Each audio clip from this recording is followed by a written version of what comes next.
को सादर आमंत्रित करता हूं कि वो आए और अपने विचार रखें। आदरणीय प्रधानाचार्य जी।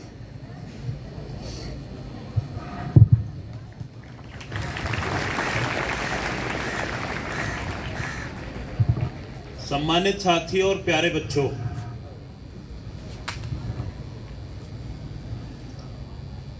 आज हमने सड़क यातायात से संबंधित जो भी नियम हमारी सुरक्षा को लेकर के सरकार ने तय किए हैं उनको लेकर के एक शपथ ली है। और ये सिर्फ एक शपथ के रूप में ही ना रह जाए, हमें इसको अच्छे से पालन करना है और अपने आसपास के लोगों को भी जागरूक करके बताना है। आजकल आप देख रहे होंगे सड़क पर यातायात बहुत ज़्यादा बढ़ गया है और हम में से ही बहुत सारे हमारे साथी, आसपास के लोग यातायात नियमों का पालन नहीं करते हैं। हमारे ही बहुत सारे विद्यार्थी मैंने देखा है, कई बार स्कूल से निकलते ही, कॉलेज से निकलते ही 3-3, 4-4 की संख्या में एक ही बाइक पर बैठ जाते हैं और बहुत स्पीड से चलाते हैं, जो कि बेहद गलत है। इससे किसी भी दुर्घटना का शिकार हो सकते हैं आप।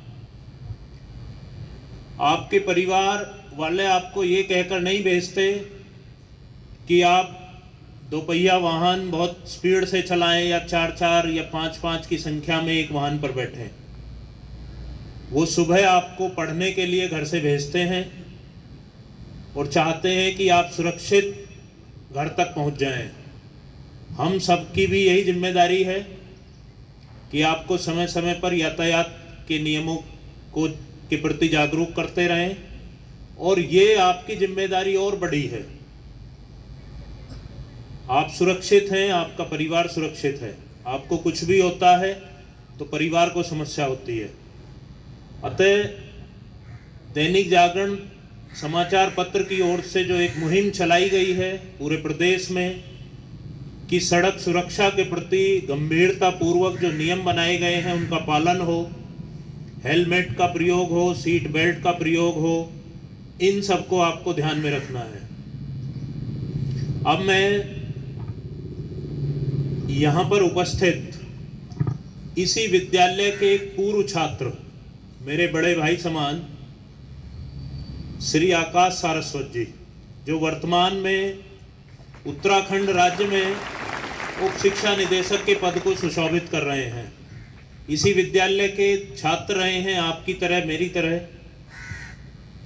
पढ़ाई में हमेशा नंबर 1 रहे और आज उत्तराखंड में भी अपने कार्यों के द्वारा, अपने व्यवहार के द्वारा, अपने नए नए विचारों के द्वारा वहाँ की शिक्षा प्रणाली में बहुत सारे बदलाव इन्होंने किए हैं। मैं इन्हें सादर आमंत्रित करता हूँ कि आप आएँ और इन बच्चों को भी लाभान्वित करें। धन्यवाद।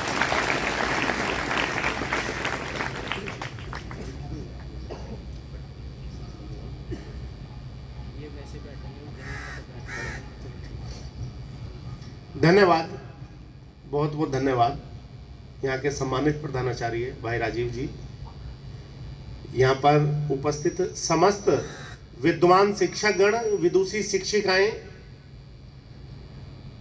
मीडिया के सहयोगीगण, कर्मठ कर्मचारीगण एवं प्रिय बच्चों। शिक्षा वह शस्त्र है जो रंक को भी राजा बना सकती है और शिक्षा के अभाव में राजा भी रंक बन सकता है। स्वामी विवेकानंद जी की ये पंक्तियां न केवल तब, आज उससे भी ज्यादा सारगर्भित है। माध्यमिक शिक्षा किसी भी व्यक्ति के जीवन की दशा और दिशा का निर्धारण करती है। जो बच्चे इन 7 वर्षों में माता पिता गुरुजनों का सम्मान करते हुए, सभी बड़ों का सम्मान करते हुए, साथियों को सहयोग देते हुए, सहयोग लेते हुए, छोटों को प्रेम करते हुए नियमित व सतत अध्ययन करते हैं, उनका भावी जीवन सुखमय हो जाता है। और जो बच्चे ऐसा नहीं करते हैं उनका जीवन सुखमय नहीं हो पाता है। प्यारे बच्चों, हमारा देश पूरे विश्व में ज्ञान भूमि के रूप में चर्चित रहा है, जहां देशों में इक्का दुक्का महापुरुष हुए हैं। हमारे देश में महापुरुषों की एक लंबी श्रृंखला रही है। भगवान श्री राम से लेकर भगवान श्री कृष्ण, गौतम बुद्ध, महावीर, स्वामी से लेकर संत कबीरदास, और यदि आधुनिक काल में आए तो राजा राम मोहन राय, स्वामी दयानंद सरस्वती, स्वामी विवेकानंद जी, महात्मा गांधी जी जैसे महामानव हमारे देश में हुए हैं। प्यारे बच्चों, आज हम संक्षिप्त बात करेंगे अपने देश के महामानव स्वामी विवेकानंद जी के बारे में। मकर संक्रांति उत्तरायणी का पावन पर्व 12 जनवरी 1863 कलकत्ता के शिमला नामक मोहल्ले में आपका जन्म हुआ। बालक का नाम नरेंद्र रखा गया। आप बड़े संभ्रांत परिवार में पैदा हुए और आपकी माताजी श्रीमती भुवनेश्वरी देवी भगवान शिव की अनन्य भक्त थी और आपके पिताजी प्रसिद्ध बैरिस्टरों में से एक थे विश्वनाथ दत्त जी। लेकिन आपके मन में मात्र एक प्रश्न रहता, क्या भगवान है? क्या किसी ने भगवान को देखा है? लेकिन आपके प्रश्न का जवाब कोई नहीं दे पाया। जब 18 वर्ष की आपकी आयु थी उस समय एक संत आपको मिले और आपका पहला प्रश्न, क्या आपने भगवान को देखा है? हाँ, मैंने भगवान देखा है। ऐसे ही देखा है जैसे तुम्हें देख रहा हूं। क्या मुझे भी दिखा सकते हो? हाँ, तुम्हें भी दिखा सकता हूं। ऐसा सुनकर बालक नरेंद्र उनके साथ उनके आश्रम में चला गया। सुबह जब वो नदी स्नान के लिए गए और जब नदी स्नान शुरू कर रहे थे तो उन्होंने बालक नरेंद्र की गर्दन पकड़ी और जल में डुबो दी। मन में बड़ी पीड़ा, आकुलता, व्याकुलता, छटपटाहट। अरे ये क्या हो रहा है? कुछ समय बाद जब गर्दन बाहर निकाली और पूछा, बेटा नरेंद्र, कैसा अनुभव हुआ? मन में बड़ी पीड़ा, आकुलता, व्याकुलता, छटपटाहट, सिर्फ एक भाव, किसी तरह प्राण बचे। बेटा नरेंद्र, जिस दिन ईश्वर प्राप्ति के लिए तेरे मन में ऐसा भाव उत्पन्न हो जाएगा, तुझे ईश्वर के दर्शन हो जाएंगे। और कहते कहते जैसे ही उस संत पुरुष रामकृष्ण परमहंस जी ने बालक नरेंद्र का हाथ पकड़ा, नरेंद्र को लगा हजारों वोल्ट की बिजली का झटका लग गया हो। आपकी आंखें खुल गई। उस समय हमारे देश की स्थिति बड़ी खराब थी।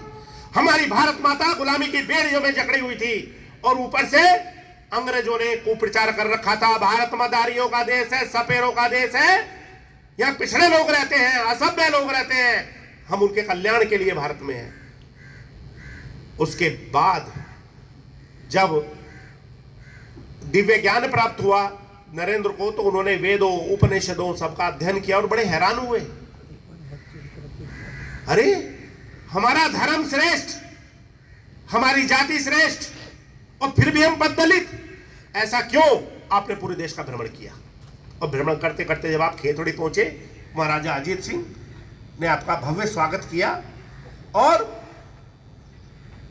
उस समय बहुत बड़ी चर्चा थी विश्व धर्म सभा शिकागो की। धन एकत्र किया सबने, आपने शिकागो जाने की व्यवस्था की और आप शिकागो पहुंचे तो उस समय भारत के सारे वैधानिक प्रतिनिधि, आर्य समाज के प्रतिनिधि, ब्रह्म समाज के प्रतिनिधि पहले ही पहुंच चुके थे। लेकिन प्रोफेसर जान की सिफारिश पर आपको भी विश्रांति काल में 3 मिनट बोलने का अवसर मिला। तब आपने कहा, मेरे प्रिय मेरे भाइयों और बहनों, आपका संबोधन सुनते ही सब लोग मंत्रमुग्ध हो गए, क्योंकि ये पहला संबोधन उन्होंने पहली बार सुना जब किसी ने भाई बहन कहकर पुकारा हो, वरना वहां का तब भी ट्रेंड यही था, प्रिय मित्रों, माय डियर फ्रेंड्स। और उसके बाद जो स्वामी जी ने बोलना शुरू किया है, 1 घंटा पिन ड्रॉप साइलेंस की स्थिति में बोले और सभी लोग मंत्रमुग्ध होकर सुनते रहे। उसके बाद जैसे ही खत्म हुआ तो विश्व धर्म सभा ने यह तय किया कि आपका व्याख्यान प्रत्येक दिन होगा और सभा के अंत में होगा, जिससे लोग रुके रहें। तब एक अंग्रेजी विद्वान ने कटाक्ष किया, हमने सुना है स्वामी जी आपके देश में कृष्ण जी हुए, वो जब बांसुरी बजाते थे सभी लोग दौड़े चले आते थे, क्या ये सच है? स्वामी जी चुप रहे। लेकिन अगले दिन जब स्वामी जी का व्याख्यान शुरू हुआ और आप व्याख्यान के बीच में उस हॉल से बाहर निकल गए और 7000 विद्वानों की भीड़ आपके पीछे पीछे मंत्रमुग्ध होकर चल पड़ी। और जब आपका व्याख्यान समाप्त हुआ, आप उस हॉल से बाहर खुले मैदान में लगभग 500 मीटर दूर खड़े थे। आपने कहा, अरे मैं तो उस भारत भूमि का, मैं तो उस पुण्य भूमि का एक सामान्य व्यक्ति हूं, मेरी वाणी सुनकर आप लोग कब बाहर आ गए पता नहीं चला। श्री कृष्ण जी तो हमारे भगवान थे, उनकी तो बात ही निराली थी। स्वामी जी के 2 व्याख्यान और पूरे विश्व से अंग्रेजों का कुप्रचार समाप्त। भारत मदारियों का देश है, भारत सपेरों का देश है। प्यारे बच्चों, उसके बाद स्वामी जी जब भारत आ रहे थे जापान पहुंचे और एक जगह आम देखकर बड़े प्रसन्न हुए। अरे ये तो मेरी भारत भूमि का फल है, ये तो मेरी मातृभूमि का फल है। आपने कुछ आम खरीदे, उस फल वाले ने कुछ अच्छे फलों के साथ खराब फल भी दे दिए। पास ही में एक 12 वर्ष का नन्हा बालक टोकरी में आम लिए खड़ा था। उसने देखा, वो स्वामी जी के पीछे दौड़ा, महाशय रुकिए, कृपया रुकिए, क्या बात है बेटा, गलती से कुछ सड़े फल आ गए, कृपया बदल लीजिए। स्वामी जी ने कहा, अरे बड़े अच्छे बच्चे हो तुम्हें तो पुरस्कार मिलना चाहिए। नहीं, मुझे पुरस्कार नहीं चाहिए। नहीं बेटा, समाज में सुव्यवस्था बनाने के लिए, अच्छे कार्य के लिए पुरस्कार और बुरे कार्यों के लिए दंड की जब तक समुचित व्यवस्था नहीं होती, जब तक समाज मजबूत नहीं बन सकता। आपने पुरस्कार का काम किया है, पुरस्कार आपको जरूर मिलेगा। महाशय यदि मुझे पुरस्कार देना चाहते हैं तो मात्र एक वचन दीजिए। आप अपने देश में जाकर किसी से ये नहीं कहेंगे मैं जापान गया था, वहां फल वाले ने मुझे खराब फल दे दिए। इससे मेरे देश की, मेरे राष्ट्र की बड़ी बदनामी होगी। स्वामी जी देखते रहे, ऐसा राष्ट्रभक्त, ऐसा देशभक्त बालक जिस देश में हो, उस देश का कल्याण ही कल्याण है। और आपकी भविष्यवाणी सिद्ध हुई जब 1945 में हिरोशिमा नागासाकी को पूरी तरह परमाणु हमले में नष्ट कर दिया गया। पूरे जापान की कमर तोड़ दी गई, अर्थव्यवस्था टूट गई। लेकिन जापानियों ने न केवल अगले 40 सालों में अपने देश का पुनर्निर्माण किया, अब तो विश्व की अग्रणी शक्तियों में शामिल हुए। और हम आज आजादी के 75 साल बाद भी अपने अस्तित्व के लिए संघर्ष कर रहे हैं। प्यारे बच्चों, स्वामी जी देश आए वापस और उन्होंने आह्वान किया, उठो जागो, लक्ष्य प्राप्ति तक रुको मत। पूरे देश में वैचारिक क्रांति का सूत्रपात हुआ। हमारे देशवासियों ने अगले 50 सालों तक कड़ा संघर्ष किया, हजारों लाखों बलिदान दिए, तब जाकर हम आजाद हुए। ये आजादी किसी व्यक्ति विशेष, किसी पार्टी विशेष के रहमो करम से नहीं, हमारे देशवासियों के बलिदान से हमें मिली और इसे हमें बचाए रखने की जरूरत है। स्वामी जी के विचारों को हम 6 भागों में बांट सकते हैं, क्योंकि वो तब भी उतने प्रासंगिक थे, आज भी उतने प्रासंगिक है। हालांकि स्वामी जी मात्र 39 साल की उम्र में यहां से चले गए, लेकिन अमर हो गए। आपका पहला विचार, महिलाओं का सम्मान। जिस घर में, जिस परिवार में, जिस समुदाय में, जिस समाज में महिलाओं का सम्मान नहीं होता, उसका कदापि कल्याण संभव नहीं। और हमारी गुलामी का बहुत बड़ा कारण महिला सम्मान में कमी, ये उस समय कारण ढूंढा स्वामी जी ने। दूसरा, सभी का समान विकास। जब तक समाज के सभी वर्गों का समान विकास नहीं होता है, तब तक सशक्त समाज की बात नहीं की जा सकती। जिस प्रकार शरीर के एक हिस्से में थोड़ी पीड़ा होने पर भी पूरा शरीर कष्ट का अनुभव करता है, मजबूत नहीं हो सकता, उसी प्रकार समाज की मजबूती के लिए भी सभी का समान विकास होना बहुत जरूरी है। शिक्षा का प्रचार प्रसार। आपने कहा शिक्षा वो है जो मनुष्य और पशु में अंतर उत्पन्न करती है, और शिक्षा वो शस्त्र है जो रंक को भी राजा बना सकता है। आपने कहा बालिका शिक्षा बड़ी महत्वपूर्ण है। यदि एक बालक शिक्षित होता है, मात्र एक नागरिक शिक्षित होता है, एक बालिका शिक्षित होती है, एक परिवार शिक्षित होता है, समुदाय शिक्षित होता है, समाज और अंततः पूरा राष्ट्र शिक्षित होता है। अपने बालिका शिक्षा पर बहुत जोर दिया। आपका अगला विचार, गरीब नारायण की सेवा, गरीबों की सेवा। मैं सोचकर खुश न हो जाऊं, अच्छे कपड़े हैं, अच्छे साधन है, क्या मेरे पड़ोसियों के पास वो सब कुछ है? क्या मेरे देशवासियों के पास है? और जब तक मेरे देश का एक भी निवासी इन सुविधाओं से वंचित है और मैं सुख का अनुभव करता हूं, मैं सबसे बड़ा राष्ट्रद्रोही हूं, मैं सबसे बड़ा देशद्रोही हूं। गरीबों की सेवा, गरीबों की सहायता निश्चित रूप से भगवान की सेवा है। आपका 5वां विचार जो वर्तमान परिदृश्य में सर्वाधिक महत्वपूर्ण है, व्यसन मुक्त समाज का निर्माण। बीड़ी, सिगरेट, अतर, चरस, तंबाकू जैसे समस्त मादक द्रव्यों का बहिष्कार हो। जिस घर में, जिस परिवार में, जिस समुदाय में, समाज में इनका प्रयोग होता है, उसका कदापि कल्याण नहीं हो सकता।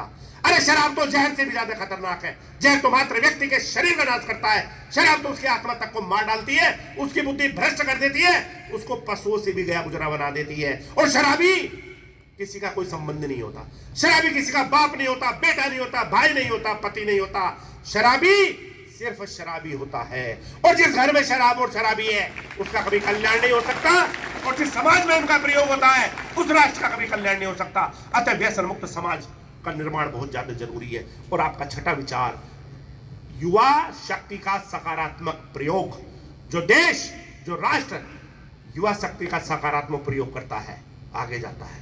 चाहे चरित्रवान नागरिक हो, व्यसन मुक्त नागरिक हो, उस देश को कोई कभी पीछे नहीं कर सकता। प्यारे बच्चों, स्वामी जी के 6 के 6 विचार। पहला विचार महिलाओं का सम्मान, दूसरा सभी का समान विकास, शिक्षा का प्रचार प्रसार, दरिद्र नारायण की सेवा, व्यसन मुक्त समाज का निर्माण और युवा शक्ति का सकारात्मक प्रयोग। न केवल तब, आज उससे भी ज्यादा महत्वपूर्ण है।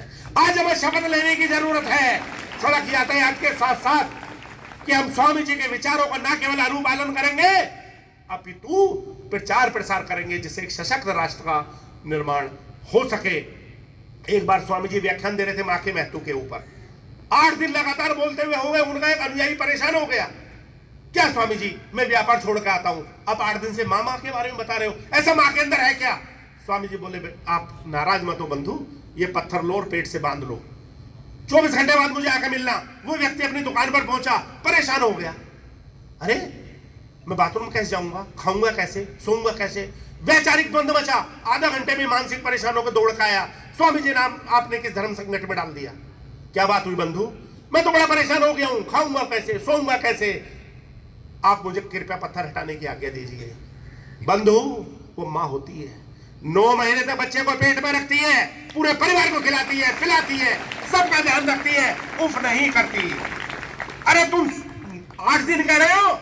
यदि मैं 8 जन्म भी मां के ऊपर व्याख्यान दूंगा थोड़ा है, क्योंकि मां धरती पर ईश्वर का स्वरूप है।